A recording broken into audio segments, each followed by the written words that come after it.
The Barents Sea lay beneath a sky the color of iron.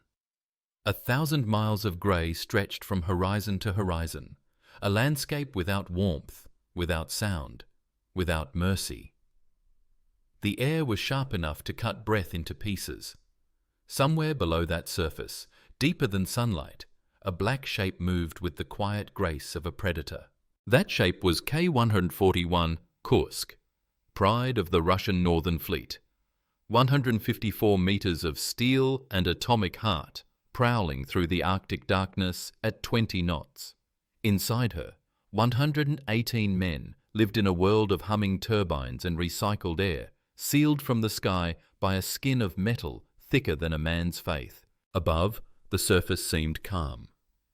Below, the Kursk carried the weight of a nation's memory, the last echo of Soviet power, the illusion that Russia still ruled the depths. It was August 12, 2000. The summer light over Murmansk had turned thin and colorless. The Arctic wind carried salt, diesel, and something else, anticipation. Inside the submarine, the rhythm of machinery was constant. Pumps, fans, and the deep pulse of the twin nuclear reactors that powered everything. In the mess hall, sailors joked in low voices, mugs of tea trembling with each shift of the hull. A poster of Yuri Gagarin smiled down from the wall, a reminder of another era, when Russia had still believed that technology could conquer nature. Captain Gennady Lyachin walked the central corridor, nodding to each man he passed. He had commanded submarines for over 20 years. His eyes were calm, but the lines around them were carved by long seasons under the polar ice. Months of darkness, pressure, and silence. The Kursk was on a training exercise, the largest the Russian Navy had attempted since the fall of the Soviet Union. It was meant to show the world that the bear still had claws. 50 ships and submarines spread across the Barents, watched by satellites and foreign sensors. Deep below, Kursk prepared to launch a dummy torpedo as part of the drill. In the control room, officers checked their panels. Green lights flickered across consoles like constellations. Pressure stable. Course 270, depth 100 meters. Power steady at 80%. Lyachin looked at his watch. 11:25. He nodded once. Proceed with the drill. The order echoed down the corridors, through steel bulkheads and into the forward torpedo room. There, sailors moved quickly in the half-light, tightening valves, wiping condensation from gauges. The smell of lubricant and sweat hung in the air. One of them, a young technician named Anton, paused for a moment. His hands trembled slightly as he connected the fuel line to the torpedo. The tube hissed. He frowned. "Just pressure," his chief said, smiling. Anton smiled back, though something cold had entered his stomach. A premonition without reason. Above them, on the surface, the Arctic wind shifted. A gull cried once, then vanished into the mist. Below, the Kursk adjusted her trim, nose down a few degrees. Inside the torpedo room, the valve hissed again. A faint, steady leak of high-test peroxide. Invisible, odorless. It crept along the floor, into the seams of the weapon, searching for a spark. At 11:28, the first explosion tore through the forward compartment. It was small, a contained burst. But in a submarine, small is enough to awaken the abyss. The shockwave slammed through bulkheads, knocking sailors from their feet. Seconds later, a second blast erupted, this one catastrophic. The forward torpedo room vanished in flame. Fire shot through the corridors, consuming oxygen, devouring life. The Kursk lurched violently, its hull shuddering as compartments sealed automatically. The ship tilted nose down, the weight of water crushing its front. In the control room, lights died. Men shouted over alarms, struggling to close hatches. Lyachin grabbed the railing, shouting orders that vanished under the roar of collapsing metal. Then came the silence of a machine dying in the deep. On the surface, ships of the Northern Fleet continued their exercise, unaware. The sonar operators heard something, a distant rumble, then a second one stronger, but dismissed it as a torpedo detonation. The Arctic absorbed the sound and carried it nowhere. Beneath 100 meters of cold pressure, the Kursk came to rest on the seabed, bow buried in mud, stern slightly raised, like a leviathan frozen mid-breath. Inside, the surviving compartments went dark. Emergency lights flickered. Men gasped through the acrid smoke, groping for flashlights, for one another. The sea pressed in on every side, as if curious to see what the humans had built. And then at last, even the alarms stopped. The Barents Sea returned to silence. Above, the waves rippled as if nothing had changed. Below, 118 souls waited in darkness, still believing that someone somewhere would come. The omniscient voice fell quiet, leaving only the slow, eternal hum of the cold sea. And in that silence, the first ghosts began to gather. The shock came in two pulses. The first was a metallic thud that seemed to strike from within, a vibration so sudden that no one in the control room could name it. Instruments rattled, pencils rolled across consoles. For half a breath, the men stared at one another, waiting for the captain to explain what their bodies already knew. Then came the second pulse, deeper, wider, rolling through the hull like thunder through bone. The lights went out. The Kursk groaned once, a low sound that came from everywhere at once, and the floor tilted underfoot. Captain Larkin's voice cut through the dark. "Seal the forward compartments." Someone answered, but the words drowned in a roar of escaping air. Steam and smoke burst from a side conduit. The smell of burning insulation filled the control room. Men stumbled through corridors that now leaned steeply downward. The submarine was diving, not by will, but by gravity. In the aft reactor room, alarms shrieked. The automatic shutdowns tripped. Twin nuclear hearts fell silent. Only the emergency batteries remained, humming faintly in the dark. The Kursk was no longer a ship. It was a coffin sinking at 20 meters per second. At 108 meters, she struck bottom. The sound was not a crash, but a dull, final exhale. Mud billowed upward and settled slowly over the hull.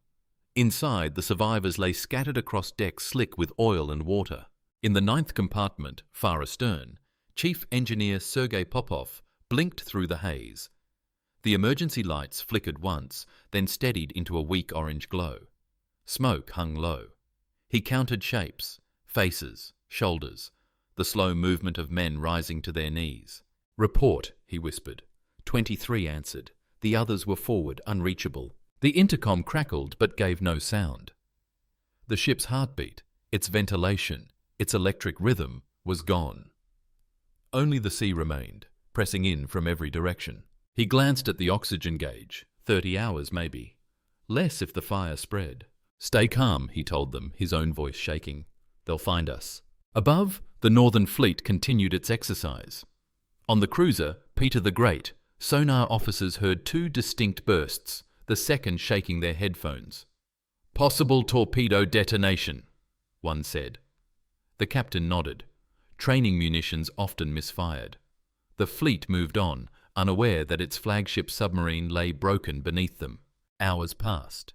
The Kursk's rescue buoy, designed to surface automatically in an emergency, remained locked to the hull, a safety precaution ordered months earlier to prevent accidental release. The sea, unmarked, gave no sign of distress. In Severomorsk, the Navy's operations center received the first confused reports. "We lost contact with Kursk at 11:29. The duty officer frowned. Probably a communications malfunction. He made no call. By nightfall, no one had spoken the word disaster aloud. Inside the trapped submarine, time changed shape. Hours stretched into long, wet intervals between drips of condensation. Men moved slowly, conserving air. Some prayed. Some wrote notes on scraps of paper. One young sailor whispered the names of his children into the darkness, as if the sea could carry them upward. They could feel the temperature dropping. Metal sweated with cold. Every creak of the hull sounded like the voice of the ocean reminding them where they were. At intervals, the survivors tapped on the steel with wrenches. 3 quick knocks, the SOS rhythm. The sound travelled far, but not far enough. Above, the surface was restless with wind. The Arctic swallowed the knocks as easily as breath. On August 13th, nearly 24 hours after the explosions, the first rescue orders were issued. A flotilla of small vessels left port, crawling north through grey weather. But the sea was rough, and the equipment older than the men who used it. Diving bells jammed. Sonar readings contradicted each other. Pride moved slower than gravity. Foreign navies offered help. British, Norwegian, American. But Moscow hesitated. "We have the situation under control," the admirals said to the cameras. In truth, they had only uncertainty. The Kursk's coordinates were still estimates, the depth a guess. The public statement called it a minor incident during exercises. In the 9th compartment, 23 men waited for rescue that had not yet begun. By the third night, oxygen had fallen dangerously low. Flashlights flickered and died. Water seeped under the bulkhead door with the soft patience of inevitability. Popov tore a page from his notebook, writing by the glow of a dying lamp. "It is dark here, but we hold together. We are waiting. Tell my wife I did my duty." He folded the note carefully and slipped it into the pocket of his uniform. Around him, the others rested with eyes open, listening to the faint, rhythmic sound of the sea pressing on the steel. Each man knew what it meant, but no one spoke. The Arctic night outside was absolute. No moon, no stars, only the slow pulse of sonar from distant ships that did not yet realize they were hearing ghosts. On the morning of August 14th, the Barents Sea was calm again, an indifferent sheet of grey. The fleet still moved across it like insects on glass, searching for what they could no longer believe had vanished. Inside the headquarters at Severomorsk, a phone rang in the dim operations room. A duty officer lifted the receiver, listened, then hesitated. "The Kursk has not surfaced." The admiral on duty frowned, adjusting his uniform as though formality could order the sea to obey. "Keep radio silence," he said. "We'll locate her soon." That phrase, "we'll locate her soon," was repeated through every corridor of the Northern Fleet that day. It was the same sentence that had been spoken in every failed empire before the truth arrived. The first sonar contact came at noon, a blurred echo from the seabed, 100 meters down, 30 kilometers from the fleet's exercise zone. A rescue vessel was dispatched, its crew untrained, its submersible equipment last serviced when the Soviet Union still existed. The rescue bell descended into the green gloom, trailing cables that hissed through the sea like veins. At 80 meters, the pilot called out through static, "We see nothing. Visibility, 0. At 90, "Wait, there's something. Metal, large." Then silence. The submersible drifted against a steel wall so vast that it seemed like the side of a mountain. The Kursk. The pilot placed his glove against the hull and tapped 3 times. No reply. In Moscow, the Ministry of Defense convened. The table was long, polished, and cold. Around it sat admirals, engineers, and ministers, each guarding the same fragile illusion that control still existed. One suggested deploying foreign help. Another dismissed the idea. "It is a matter of national sovereignty," he said. The words were heavy with the weight of the past. Pride, in that room, was a thicker armor than steel. Across the city, journalists waited. The first official statement called the situation a minor technical malfunction. No details, no casualties, no urgency. The truth was still 108 meters below, running out of air. That afternoon, engineers finally confirmed the cause of the disaster.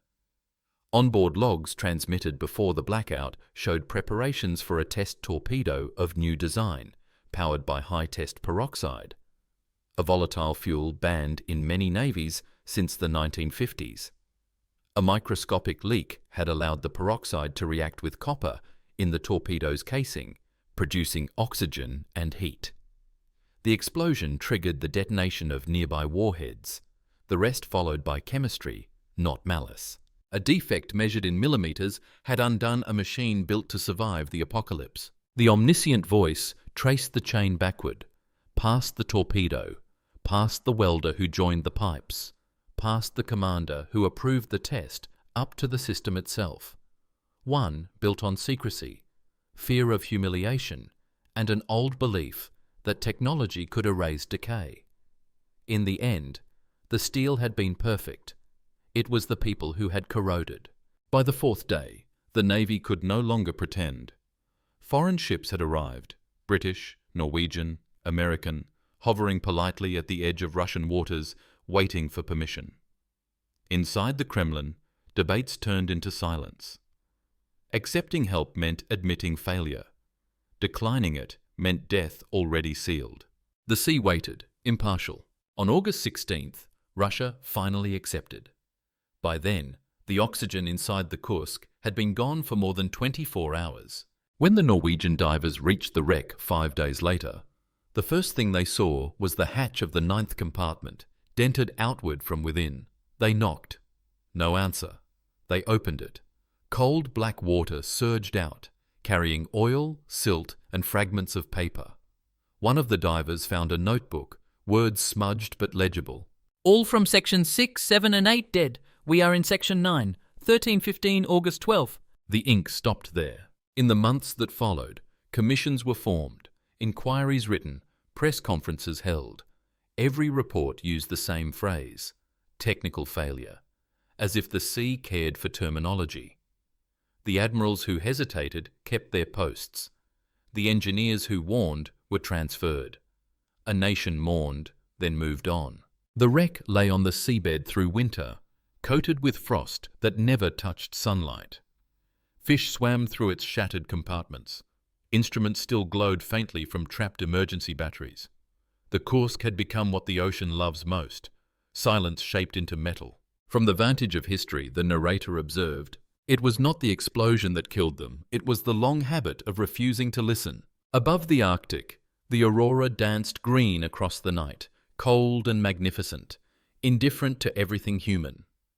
Beneath it, the steel tomb remained, its mistakes preserved, perfect and eternal. At dawn, the port of Vidyevo was wrapped in mist. Families gathered along the grey quay, their breath visible in the chill. Wives, mothers, and children waited beneath flags that no longer meant certainty.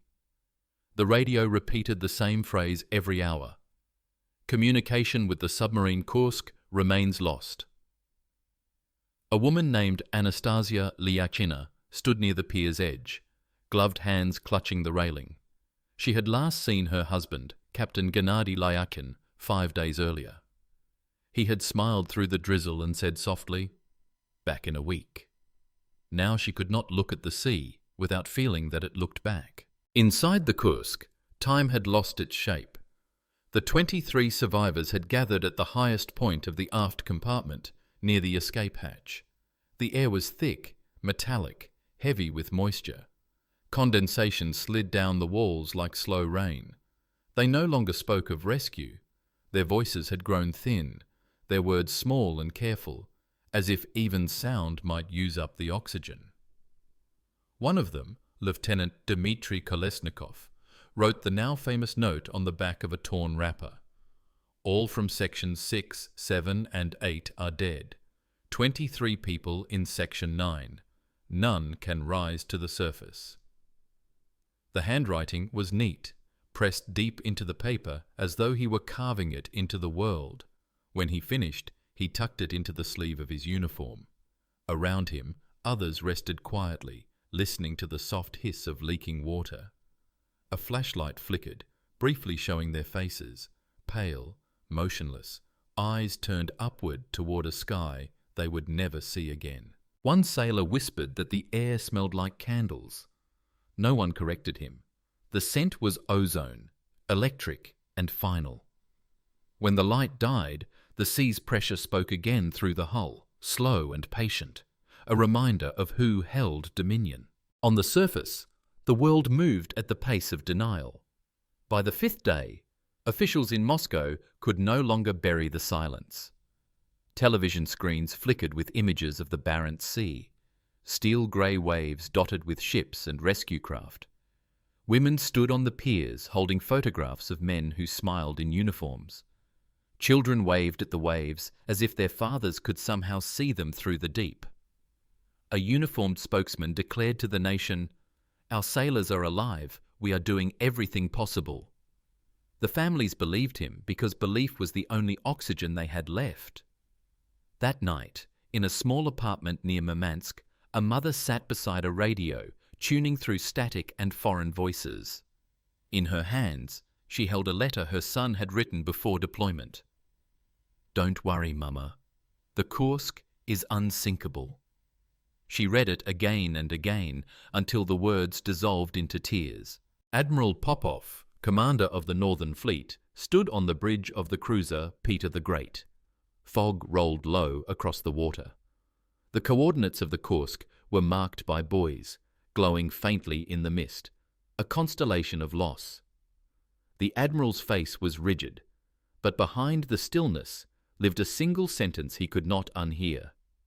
"We have failed them." He knew the old seaman's creed. The sea demands respect, never pride. Yet pride had guided every decision. Pride had locked the rescue buoy, delayed the calls, silenced the warnings. Pride had drowned faster than steel. When the Norwegian divers finally reached the wreck and found only silence, Popov turned from the rail. "Tell them to stop," he said. The officer beside him hesitated.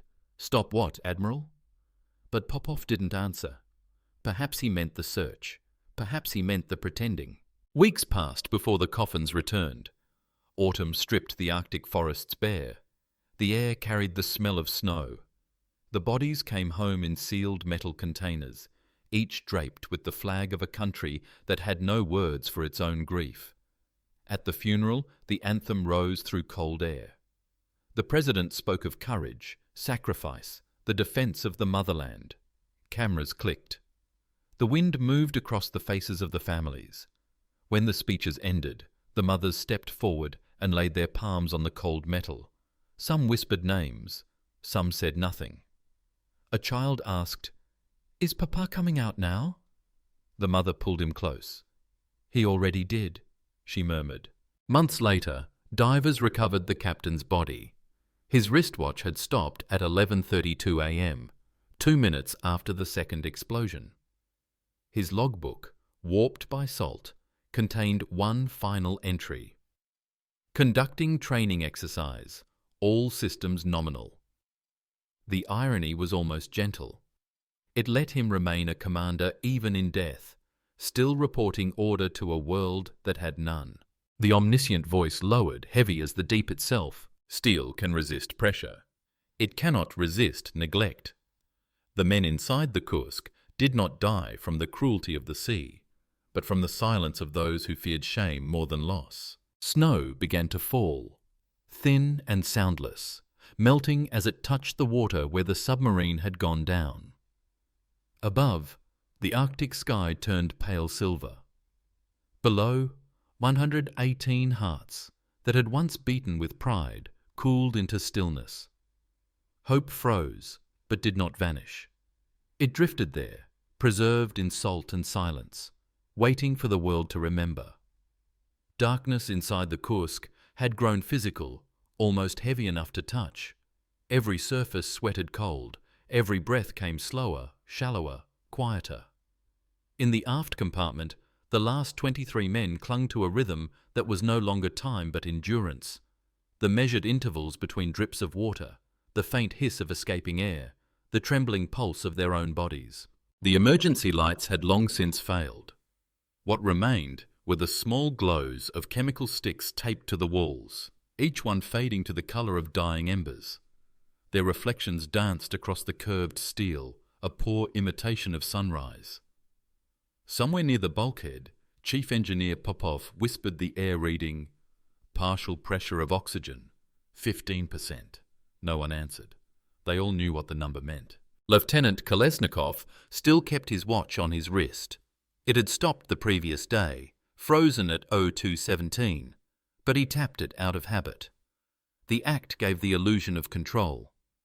In his pocket, the folded note pressed against his chest, a weight both literal and moral. Proof that they had existed, that someone had tried to speak before the silence claimed them.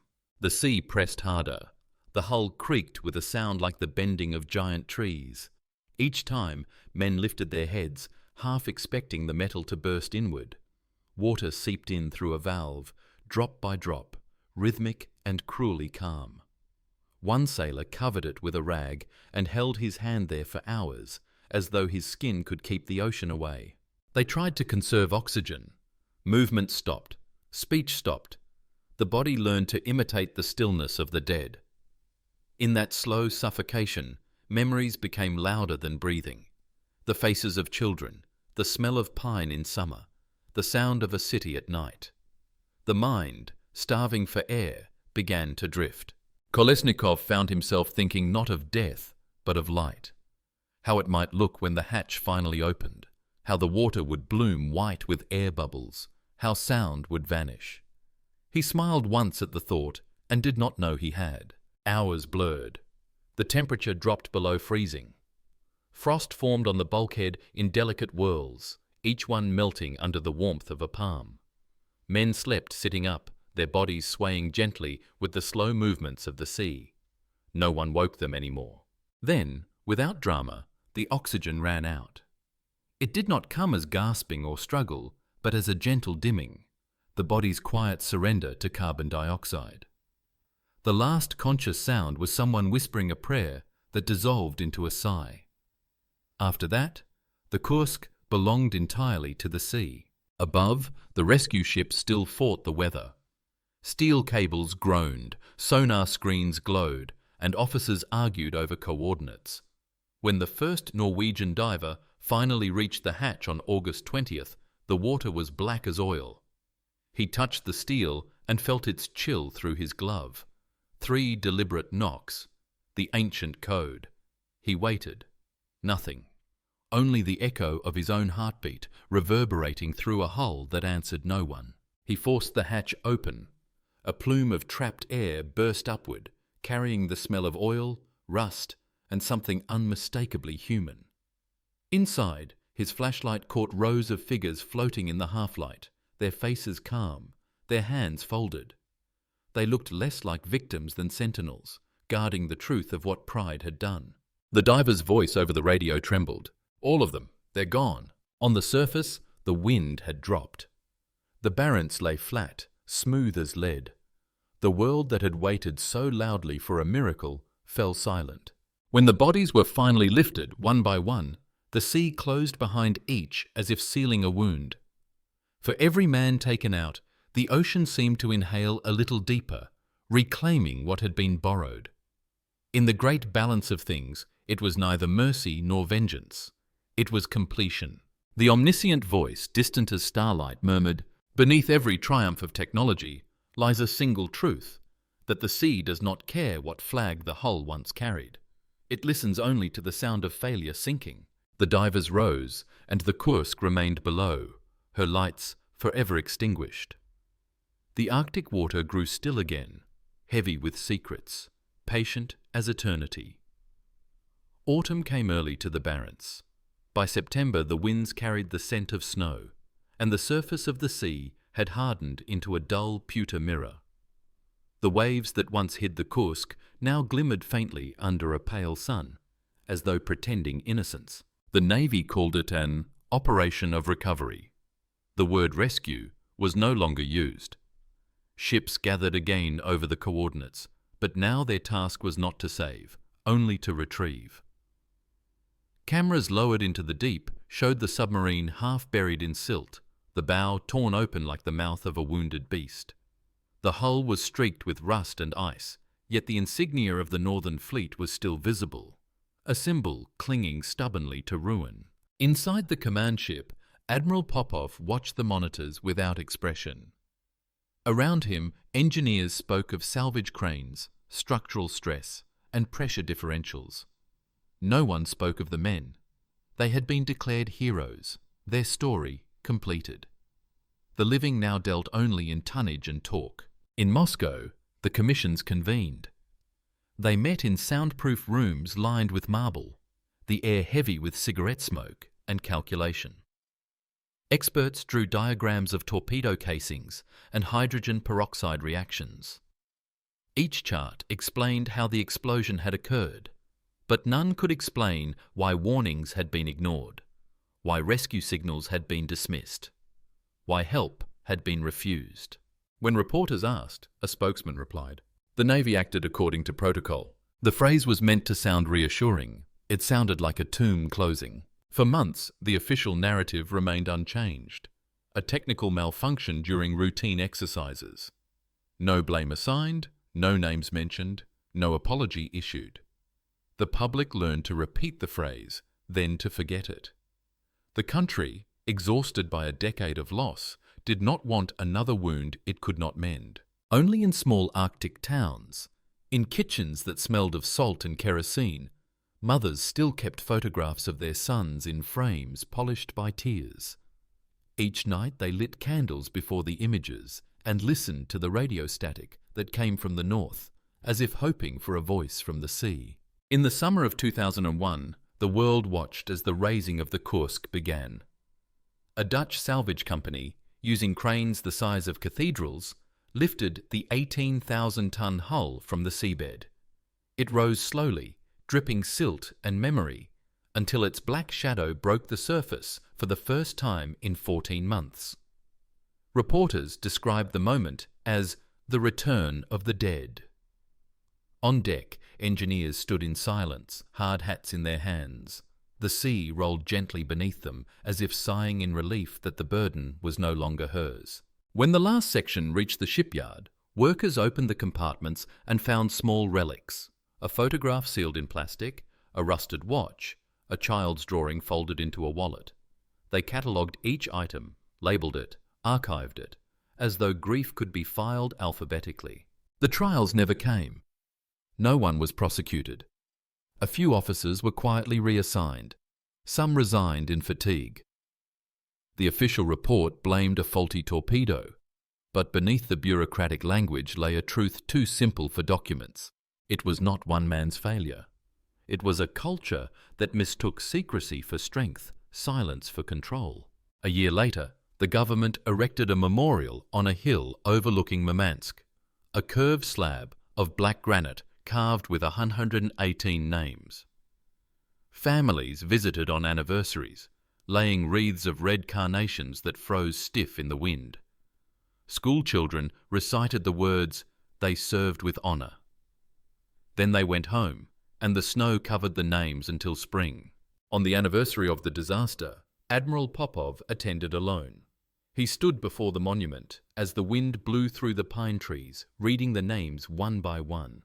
His gloved hand paused over the captains. He whispered something no one heard, perhaps apology, perhaps prayer. Then he turned toward the grey horizon, where the sea merged with sky, and saluted. Far to the north, the wreck site lay empty, marked only by a buoy that creaked with each passing wave. Beneath it, the seabed had begun to reclaim its shape, the crater filling with silt, the steel bones slowly dissolving. The Arctic erases gently. In the quiet of history's archive, the narrator's voice returned, not as accusation, but as observation. 1,000 tons of steel sank in 2 minutes. Pride took longer, yet both reached the same depth. And with that, the sea became ordinary again, grey, calm, and deceptively kind. The ice drifted back over its surface, thin as paper, hiding everything beneath. From above, it looked as if nothing had ever happened. But below, the ghosts still moved, slow and weightless, keeping their silent watch over the cold sea. History always begins in noise and ends in silence. Between them lies the short interval where men believe they are in control. The Kursk had been more than a vessel. It was a metaphor forged in titanium.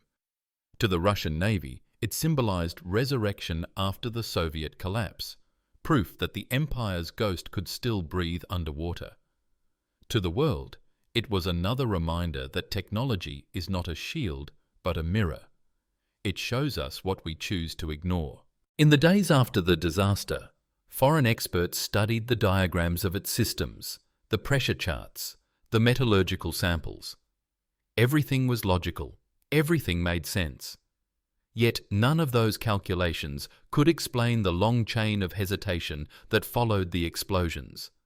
The command delays, the refusal of foreign help, the speeches written to protect reputation while men suffocated in the dark. It was not physics that failed, it was pride.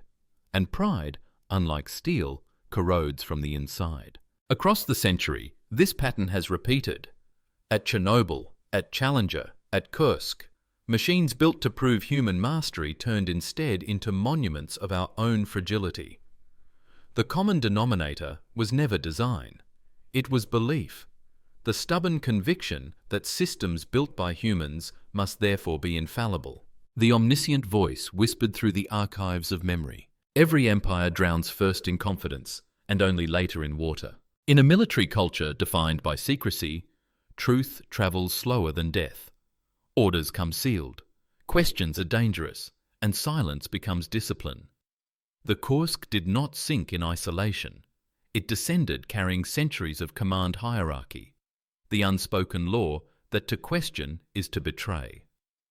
That is why no alarm reached the surface in time, why the buoy was chained down, why those who might have lived never had the chance to ask for help. The Barents Sea, indifferent witness to it all, offered its verdict in the oldest language. Pressure. No politics, no emotion, only tons per square inch. A perfect democracy of physics. When the wreck was lifted, reporters asked whether the lesson had been learned. Engineers spoke of redesigning torpedoes, of better rescue systems. Politicians promised transparency.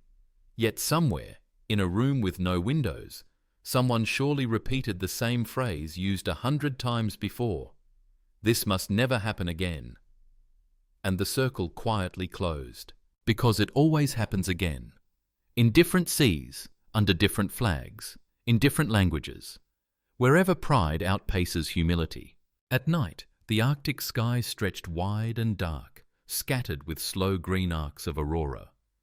From orbit, the planet looked peaceful, its oceans glowing faintly under moonlight.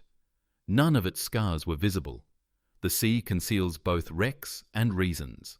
If one listened closely, one might hear a truth rising from the depths, the echo of air escaping steel, the whisper of water claiming order from chaos. It said nothing of nations or blame. It spoke only the law of all creation, that everything built must one day yield. When steel fails, the narrator concluded, what remains is not weakness, but revelation.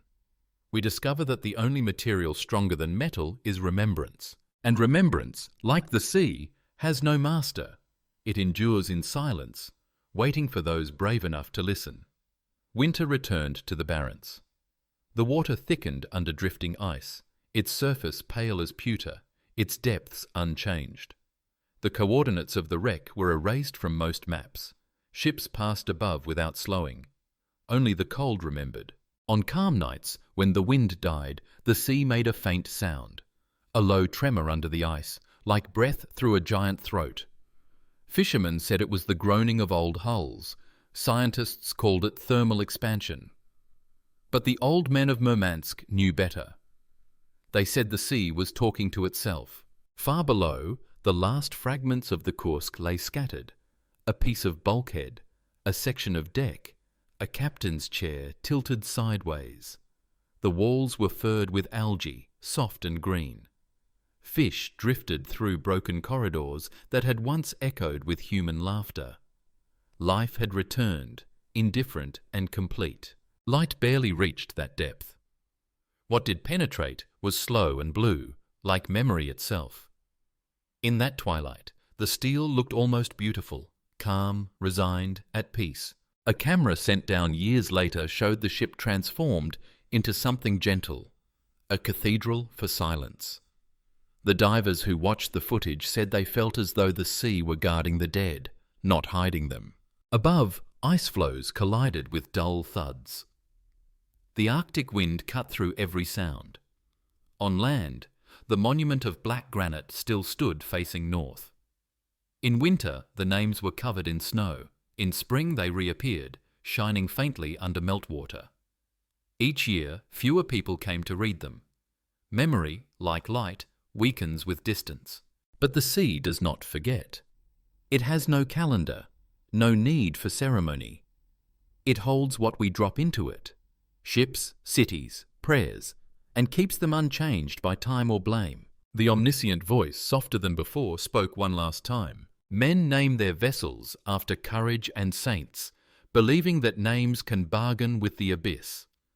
But the sea does not read, it listens, and in its cold patience it keeps every secret we cannot bear to face. At dusk, the Arctic horizon turned gold for an instant, the light glancing off the frozen water. Then the colour faded, leaving only grey. Somewhere beneath that stillness, the Kursk slept, not as a relic, but as a reminder. The cold sea does not forgive, it only remembers. And the wind carried that sentence out across the endless ice, until even the air fell silent again.